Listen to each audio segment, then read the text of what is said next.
No Daisy. Daisy ഇനി എന്തൊക്കെ പറഞ്ഞാലും എത്ര ശക്തിയുക്തം വാദിച്ചാലും എന്റെ തീരുമാനത്തിന് യാതൊരു മാറ്റവും സംഭവിക്കാൻ പോകുന്നില്ല. ദാ കണ്ടില്ലേ, ദൈവത്തിനുള്ളത് ദൈവത്തിനും സീസറിനുള്ളത് സീസറിനും.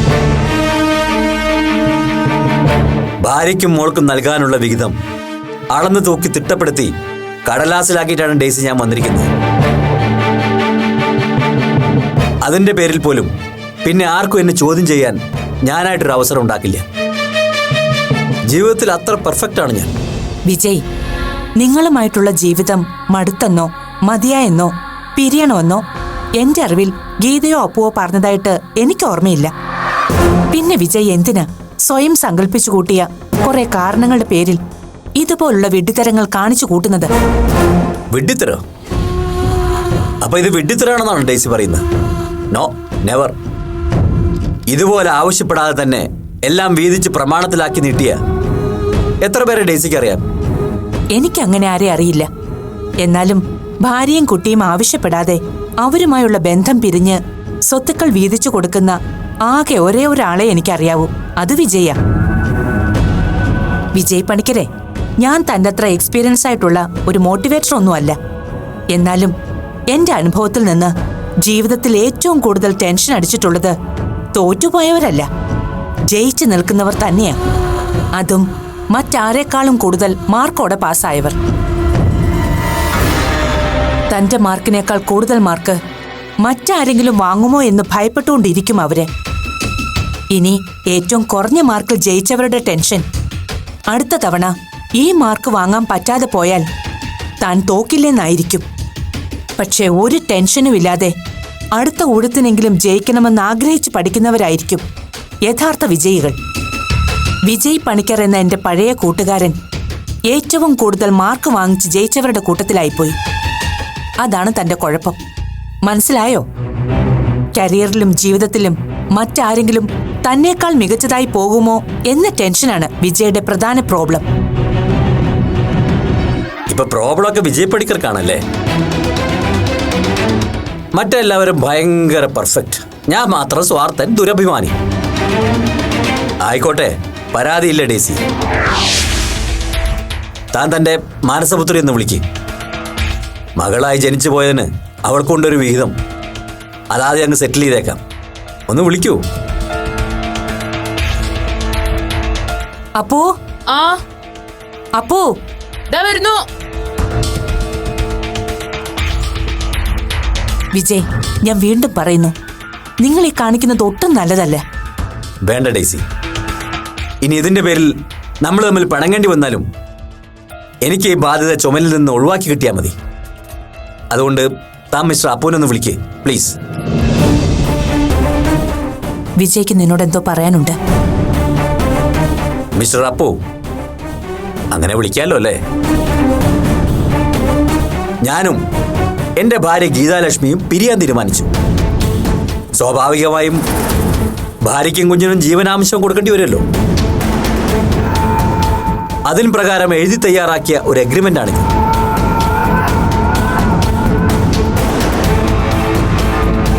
രേഖകളിൽ എനിക്ക് പറഞ്ഞത് അപൂർവ വിജയ് എന്ന പേരുള്ള ഒരു പെൺകുഞ്ഞായിരുന്നു. പക്ഷെ ആ പെൺകുട്ടി താനൊരു ട്രാൻസ്ജെൻഡർ ആണെന്നും അങ്ങനെ ഒരു വ്യക്തിയുടെ രക്ഷകർത്തൃ സ്ഥാനത്ത് നിന്ന് കക്ഷിക്ക് മതിയായ നഷ്ടപരിഹാരം കൊടുത്തുകൊണ്ട് നിയമപരമായും മാനസികമായും ഒഴിയുകയാണെന്നാണ് ഈ പത്രത്തിന്റെ സാരാംശം. ഇത് വായിച്ചു നോക്കി സമ്മതമാണെങ്കിൽ ഒപ്പിടാം. എത്രയാ എനിക്ക് തരാൻ ഉദ്ദേശിക്കുന്ന കോമ്പൻസേഷൻ? മതിപ്പ് വില ഏകദേശം 84 ലക്ഷം വരും. അമ്മയ്ക്ക് ഏകദേശം എത്ര കൊടുക്കാനാ ഉദ്ദേശിക്കുന്നത്? ഏകദേശം ഇത്ര തന്നെ വരും. എനിക്കിത് വേണമെന്നില്ല. എന്താ? എനിക്കിതിന്റെ ആവശ്യമില്ലെന്ന്. എന്താ കാരണം? കുറഞ്ഞു പോയെന്ന് തോന്നലാണോ? അതോ? I doubt U. എന്താ? എനിക്ക് സംശയം ഉണ്ടെന്ന്. എന്ത് സംശയം? VP തന്നെയാണോ എന്റെ അച്ഛനെന്ന് കാര്യമായ സംശയം എനിക്കുണ്ട്. ഇത്ര ഭീരുവും സ്വാർത്ഥനും ക്രൂരനുമായ ഒരാൾക്ക് ഒരിക്കലും എന്നെ പോലൊരാളുടെ അച്ഛനാവാൻ പറ്റില്ല എന്ന് എനിക്ക് ഉറപ്പുണ്ട്. അതുകൊണ്ട് തന്നെ ഞാനൊരു DNA ടെസ്റ്റിന് കോടതി മുഖേന ആവശ്യപ്പെടാൻ പോവാ. എന്താ? എന്താ നീ പറഞ്ഞത്? ഇവിടെ വെച്ച് നിങ്ങൾ ഇത് ചെയ്യരുത്. എനിക്കത് ഇഷ്ടമല്ല. ദാ കിടക്കുന്നു BP യുടെ 84 ലക്ഷം. ഇനി എന്റെ അച്ഛനാണെന്നുള്ള അവകാശത്തോടെ എന്നെ കാണാൻ ഇവിടെ വരരുത്. ഈ ചോരയിൽ പിറന്നൊരു വ്യക്തിയാണെന്ന് പറയാൻ എനിക്ക് ഉറപ്പാ.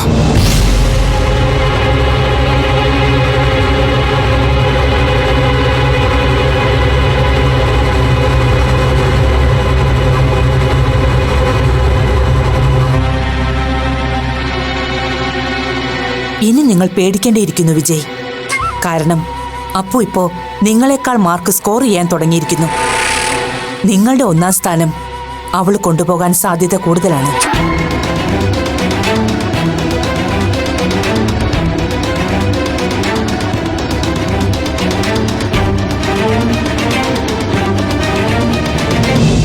അപ്പുവിന്റെ കാര്യത്തിൽ VP-ഏട്ടനൊരു കോംപ്രമൈസിന് തയ്യാറാവാത്തതുകൊണ്ട് ഗീതേച്ചി തന്നെയാവും ഇങ്ങനൊരു കാര്യത്തിന് മുൻകൈ എടുത്താന്ന് എനിക്ക് തോന്നുന്നത്.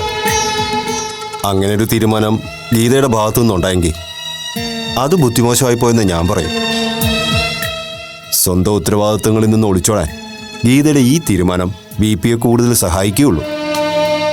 അല്ലെങ്കിൽ തന്നെ VP-ഏട്ടൻ എപ്പോഴേ ആ നിലപാട് എടുത്തു കഴിഞ്ഞു. സ്വന്തം കുഞ്ഞു വീട് വിട്ട് ഇറങ്ങിയെന്നറിഞ്ഞിട്ടും അവൾ എവിടെ പോയെന്ന് അന്വേഷിക്കാനുള്ള ഒരു മനസ്സ് പോലും അങ്ങേർക്കുണ്ടായില്ലല്ലോ.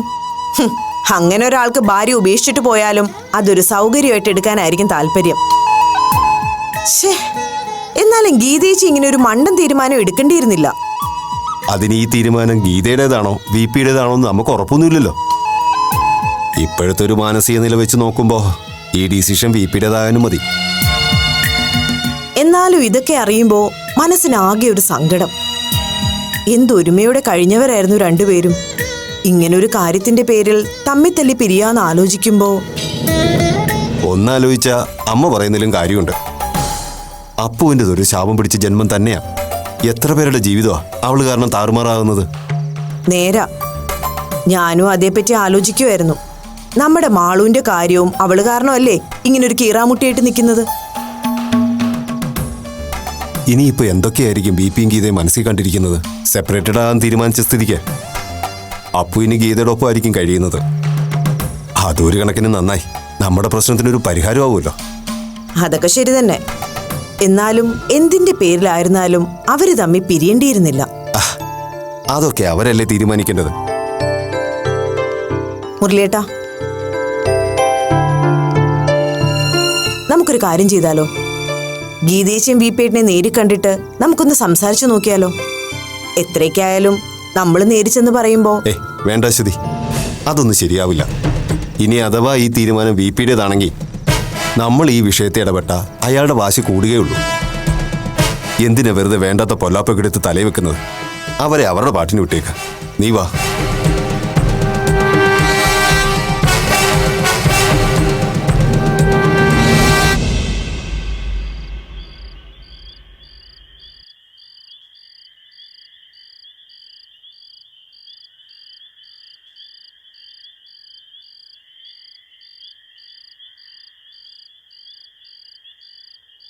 VP ഫ്രീ ആണല്ലോ അല്ലേ? എനിക്കല്പം സംസാരിക്കാനുണ്ടായിരുന്നു. സംസാരിക്കാനുള്ളത് ഒരു കോംപ്രമൈസിനെ കുറിച്ചാണെങ്കിൽ സോറി ഗീത, എനിക്ക് താല്പര്യമില്ല. കോംപ്രമൈസിനോ? കൊള്ളാം. VP എന്നെ വല്ലാതെ തെറ്റിദ്ധരിച്ചിരിക്കുന്നു. അങ്ങനൊരു വ്യാമോഹമൊന്നും ഇപ്പം എനിക്കില്ല. പിന്നെ എന്താ തനിക്ക് പറയാനുള്ളത്? പരസ്പര ധാരണപ്രകാരമുള്ള സമ്മതപത്രത്തിൽ ഭാര്യ ഒപ്പിടാൻ വൈകുന്നതുകൊണ്ട് VP എന്നൊരു അതിബുദ്ധി കാണിച്ചു എന്നറിഞ്ഞു. സംസാരിക്കാനുള്ളത് അതിനെക്കുറിച്ചാണ്. ഈ ബന്ധം ഒഴിഞ്ഞു കിട്ടിയാൽ തൻ്റെ മോളായി പറഞ്ഞ മഹാഭാഗ്യത്തിന് BP മുദ്രകടലാസിൽ ഒരു വിലയിട്ടുമെന്ന് കേട്ടു. എന്നിട്ട് എന്തായി? VP വെച്ച് നീട്ടിയ ഓഫർ അവൾ 2 കൈ നീട്ടി സന്തോഷത്തോടെ സ്വീകരിച്ചോ? സ്വീകരിക്കരുതെന്ന് അമ്മയുടെ വക ഉപദേശം ഉണ്ടായിരുന്നെന്ന് അവിടെ ചെന്നപ്പോഴാണ് എനിക്ക് മനസ്സിലായത്. ഓ, അതിന് സന്തോഷം അറിയിക്കാൻ വന്നായിരിക്കും അല്ലേ? ശരി, വരവച്ചിരിക്കുന്നു. മകളെ ഉപദേശിച്ചും മുന്നിൽ നിർത്തി യുദ്ധം ചെയ്തും നിങ്ങളെ ജയിക്കേണ്ട ഗതികേട് ഗീതാലക്ഷ്മിക്ക് ഉണ്ടായിട്ടില്ല VP. ഇനി ഒട്ടും ഉണ്ടാവുകയില്ല. പിന്നെ സത്യസന്ധമായി പറഞ്ഞാൽ അപ്പുവിന്റെ മുന്നിൽ നിങ്ങളൊരു കടുക് മണിയോളം ചെറുതായി നാണം കെട്ട് മടങ്ങിയെന്നറിഞ്ഞപ്പോ ഉള്ളിലൊരു സന്തോഷം തോന്നാതെ ഇരുന്നില്ല. പക്ഷേ അതിന്റെ പേരിൽ വിജയം ആഘോഷിക്കാനും ഗോഗ്വ വിളിക്കാനും മാത്രം വിഡ്ഢിയല്ല ഞാൻ. മതി. ആത്മപ്രശംസ ആസ്വദിച്ചു കഴിഞ്ഞെങ്കിൽ പറയാനുള്ളത് പറഞ്ഞിട്ട് പോവാം. അതേ വി പി, എല്ലാം പറഞ്ഞ് അവസാനിപ്പിച്ചിട്ട് പോകാൻ തന്നെയാണ് ഞാൻ വന്നത്. ഇതിനെക്കുറിച്ചൊന്നും വി പിയോട് ഇപ്പോൾ സംസാരിക്കണമെന്ന് ആഗ്രഹിച്ചു പോലും ഇല്ല. പക്ഷേ വി പി തുടക്കത്തിൽ പറഞ്ഞൊരു വാക്ക് അതെന്നെ വല്ലാതെ പൊള്ളിച്ചു കളഞ്ഞു. കോംപ്രമൈസിന് ശ്രമിക്കരുതെന്ന്. ആത്മാർത്ഥമായിട്ട് ഒന്ന് ആലോചിച്ച് നോക്കി വി പി. കഴിഞ്ഞ 26 വർഷത്തിനിടയിലുള്ള ജീവിതത്തിൽ ഞാൻ വി പിക്ക് വേണ്ടി കോംപ്രമൈസ് ചെയ്തതുപോലെ വി പി എന്നെങ്കിലും എപ്പോഴെങ്കിലും എനിക്ക് വേണ്ടി കോംപ്രമൈസ് ചെയ്തിട്ടുണ്ടോ?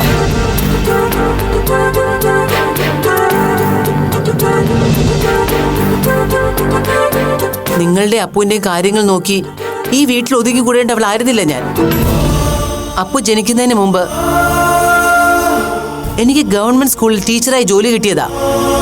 ഭാര്യ ഉദ്യോഗക്കാരി ആയാൽ വീട് വീടല്ലാതാവെന്ന് പറഞ്ഞ് വി പി എന്നെ വിലക്കി. അന്ന് സന്തോഷത്തോടെ ഞാൻ കോംപ്രമൈസ് ചെയ്തു. എന്താ ശരിയല്ലേ? പിന്നെ ബ്രൈഡൽ വർക്കും പബ്ലിക്കേഷനിൽ ട്രാൻസ്ലേഷനും ഞാൻ ചെയ്തപ്പോൾ നിങ്ങൾ പതിവ് പല്ലവി ആവർത്തിച്ചു. നിങ്ങളുടെ ആഗ്രഹത്തിനനുസരിച്ച് എൻ്റെ കഴിവുകളെല്ലാം മാറ്റിവെച്ച് ഒരു സാധാരണ വീട്ടമ്മയുടെ ജീവിതം സ്വീകരിച്ച് ഞാൻ എപ്പോഴും കോംപ്രമൈസ് ചെയ്തു. അപ്പു ജനിച്ചതിന് ശേഷം ഒരു കുഞ്ഞുകൂടി വേണമെന്ന് ഞാൻ ആഗ്രഹിച്ചപ്പോൾ കുടുംബ ബഡ്ജറ്റിൻ്റെയും ബാങ്ക് ബാലൻസിൻ്റെയും കണക്ക് പറഞ്ഞ് എൻ്റെ അമ്മയാകാനുള്ള അവകാശത്തെ പോലും നിങ്ങൾ കോംപ്രമൈസ് ചെയ്തില്ലേ? അങ്ങനെ ഒരു മേശയ്ക്ക് അപ്പുറവും ഇപ്പുറവും ഇരുന്ന് എണ്ണി പറയാൻ തുടങ്ങിയാൽ ബി പിയുടെ സ്കോർ ബോർഡിൽ വെറും വട്ടപൂജ മാത്രമായിരിക്കും. മതി, സമ്മതിച്ചു. എല്ലാം തന്റെ മാത്രം എടുക്ക്. ഇനി കാര്യത്തിലേക്ക് വാ. എന്താ തനിക്ക് പറയാനുള്ളത്? നാളെ രാവിലെ ഞാൻ ഇവിടെ നിന്ന് പോവും. ഇനി ഈ വീട്ടിലേക്കൊരു തിരിച്ചുവരവുണ്ടാവില്ല. എവിടേക്കാണ് യാത്ര? അത് വി പി അറിയുന്ന എന്തിനാ? ഞാൻ എവിടെ പോയാലും അത് വി പിയെ ബാധിക്കുന്ന കാര്യമല്ലല്ലോ. പറയാൻ താല്പര്യമില്ലെങ്കിൽ എനിക്കും അറിയണമെന്നില്ല. പിന്നെ എൻ്റെ കൂടെ അപ്പു ഉണ്ടാവും. ഇനി അങ്ങോട്ടുള്ള ജീവിതം ഞങ്ങൾ ഒരുമിച്ചായിരിക്കും. ഇവിടുന്ന് പോകുന്നതും ഇവിടെ തുടരുന്നതും തന്റെ ഇഷ്ടം. പക്ഷെ പോവാനാണ് തീരുമാനമെങ്കിൽ നമ്മൾ തമ്മിലുള്ള ആ ധാരണാപത്രം ഒന്ന് ഒപ്പിട്ട് തന്ന് പിരിയണമെന്നല്ലേ? അതിനെക്കുറിച്ച് ഇനി എനിക്ക് ആലോചിക്കാനുണ്ട്. ഇനി എന്ത് ആലോചിക്കാനാണ്? യാത്ര പറഞ്ഞ് പിരിയാൻ താൻ തന്നെയാണ് തീരുമാനിച്ചത്. എന്നിട്ട് ഈ കേസിൽ മാത്രം എന്താ അത്ര ആലോചിക്കാൻ? പലതും ഉണ്ട് വി പി. പിന്നെ അതുവരെ കാക്കാനുള്ള ക്ഷമയില്ലെങ്കിൽ വി പിക്ക് കോടതിയെ സമീപിക്കാലോ. അങ്ങനെ നീട്ടിക്കൊണ്ടുപോകാൻ എനിക്ക് തീരെ താല്പര്യമില്ല. എങ്കിൽ ഞാൻ പറയുന്നത് വരെ വി പി കാത്തിരിക്കേണ്ടി വരും.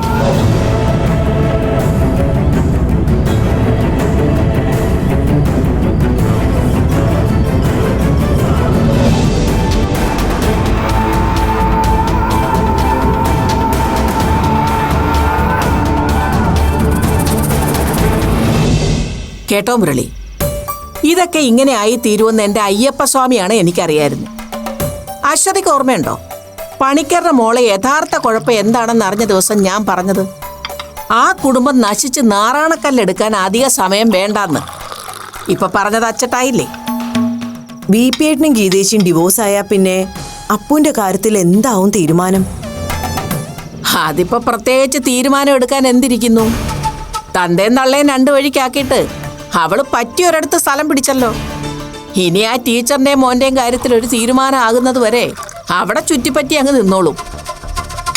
എന്റെ അഭിപ്രായത്തിൽ ആ അസത്ത് കൊച്ച് അവിടെ ചുറ്റിപ്പറ്റി നിൽക്കുന്നിടത്തോളം കാലം നമ്മുടെ കൊച്ചിനെ അങ്ങോട്ട് അയക്കേണ്ടെന്ന് തന്നെയാ. അപ്പൊ അവിടെ നിൽക്കുന്നതിൽ മുത്തശ്ശിക്ക് എന്താ പ്രശ്നം?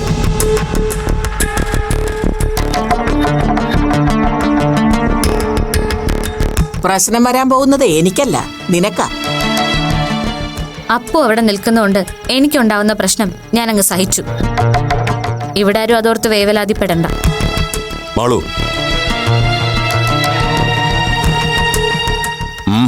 എന്തു പറ്റി പെട്ടെന്ന് നിനക്കൊരു മനമാറ്റം?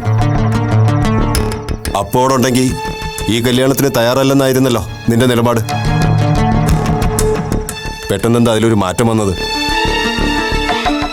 അഭിപ്രായം മാറിയതിന്റെ കാരണം എന്താണെന്ന് നിനക്ക് ഇനിയും മനസ്സിലായില്ലേ മുരളി? അതും അപ്പുവിന്റെ ബുദ്ധിയാണെന്ന് വെറുതെ ഒന്ന് ആലോചിച്ച് നോക്കിയാൽ മനസ്സിലാക്കാവുന്നതേ ഉള്ളൂ. മുത്തശ്ശി എല്ലാത്തിനും അപ്പുവിനെ തന്നെ ഇങ്ങനെ കുറ്റം പറഞ്ഞ് രസിക്കുന്നത് കൊണ്ട് മുത്തശ്ശിക്ക് എന്ത് ഗുണ കിട്ടുന്നത്? ഏതു നേരം ദൈവങ്ങളെ വിളിച്ച് പ്രാർത്ഥിക്കുന്നുണ്ടല്ലോ. അതിലൊന്നും ഒരു കാര്യമില്ല. മനസ്സുകൂടി നന്നായിരിക്കണം.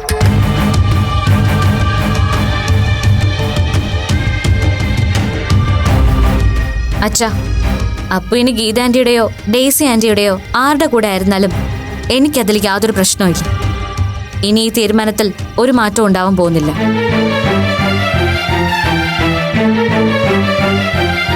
അശ്വതി, കല്ലിന് പിന്നെ സൗരഭ്യം വന്നു തുടങ്ങി. മുല്ലപ്പൂമ്പൊടിയുടെ ഗുണം സൂക്ഷിച്ചോ, ഇല്ലെങ്കിൽ ദുഃഖിക്കേണ്ടി വരും.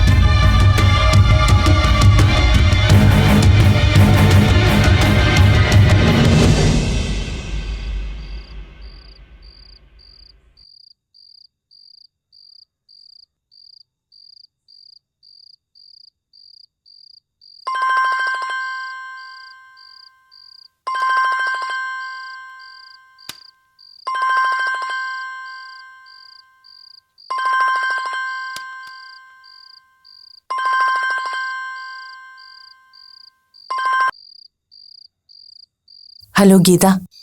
ഡെയ്സി കിടന്നായിരുന്നോ? ഇല്ല ഗീത, ഇന്ന് മനസ്സാകെ ഡിസ്റ്റർബ്ഡ് ആണ്.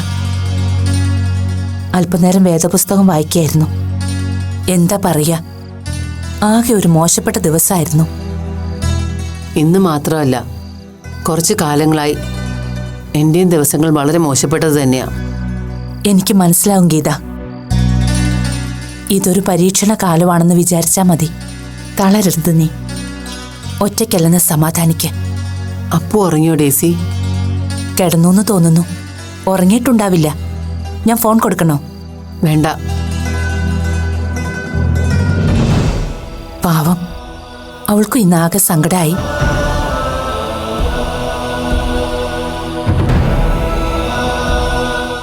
എനിക്കും ഇന്ന് വിജയോട് മുഖം കറുപ്പിച്ച് സംസാരിക്കേണ്ടി വന്നു. അതുകൊണ്ട് എന്ത് പ്രയോജനം ഡേസി? വെറുതെ നിങ്ങളുടെ ഫ്രണ്ട്ഷിപ്പ് കൂടി നശിക്കുമെന്നല്ലാതെ. എനിക്ക് അത്ഭുതം തോന്നുന്നു ഗീത. എങ്ങനെ ഒരാൾക്ക് ഇങ്ങനെ മാറാൻ കഴിയുന്നു? എനിക്ക് മനസ്സിലാവുന്നേയില്ല. 10-25 കൊല്ലത്തിലധികം കൂടെ ജീവിച്ച് എനിക്ക് പോലും ആ മനുഷ്യനെ മനസ്സിലായിട്ടില്ല ഡേസി. ആ, അത് പോട്ടെ, ഞാനൊരു കാര്യം പറയാനാ വിളിച്ചത്. എന്താ ഗീത? നാളെ രാവിലെ അപ്പുവിനോട് റെഡിയായിരിക്കാൻ പറയണം. അവളുടെ സാധനങ്ങൾ കൂടെ പാക്ക് ചെയ്ത് വെക്കാൻ പറയണം. ഞാൻ അങ്ങോട്ട് വരുന്നുണ്ട്. എന്താ ഗീത, എവിടേക്കാ യാത്ര? അതൊന്നും തീരുമാനിച്ചിട്ടില്ല ഡേസി. പിന്നെന്തിനാ അപ്പുനോട് റെഡി ആയിരിക്കാൻ പറയുന്നേ? എനിക്ക് അവളെയും കൂടി ഇവിടെ നിന്ന് എങ്ങോട്ടെങ്കിലും പോകണം. എങ്ങോട്ടെങ്കിലും പോകാനോ? എന്താ, പോകാനൊരു സ്ഥലമില്ലേ? സ്ഥലമൊന്നും തീരുമാനിച്ചിട്ടില്ല. ചിലപ്പോ ഇന്ന് രാത്രി വ്യക്തമായ രൂപം കിട്ടിയേക്കും. ഏതായാലും ഡേയ്സി നാളെ അവളോട് റെഡിയായിരിക്കാൻ പറയും. ഞാൻ രാവിലെ തന്നെ എത്താം. ശരി. എന്നാ ശരി ഡേയ്സി, കിടന്നോളൂ.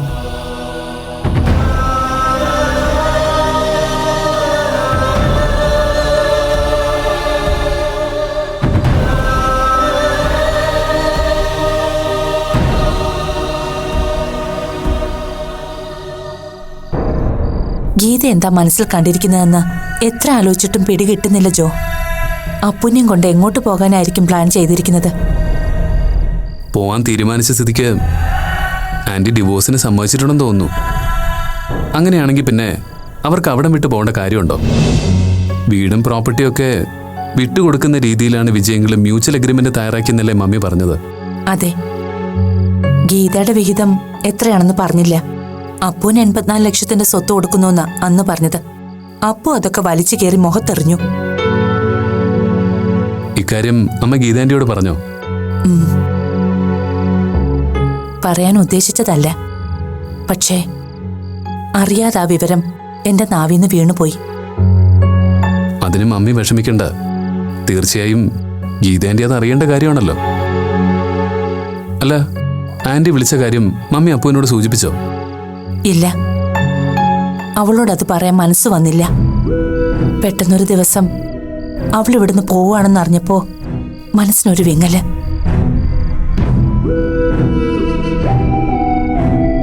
എത്ര പെട്ടെന്നാ അവള് നമ്മുടെ കുടുംബത്തിലെ ഒരാളായത്. അതൊക്കെ ശരിയാ. പക്ഷേ പോകരുതെന്ന് പറയാൻ നമുക്കാവില്ലല്ലോ മമ്മി. ഗീതാൻ്റെ ഒന്ന് വിളിച്ചാ അപ്പൂന് പോയല്ലേ പറ്റൂ.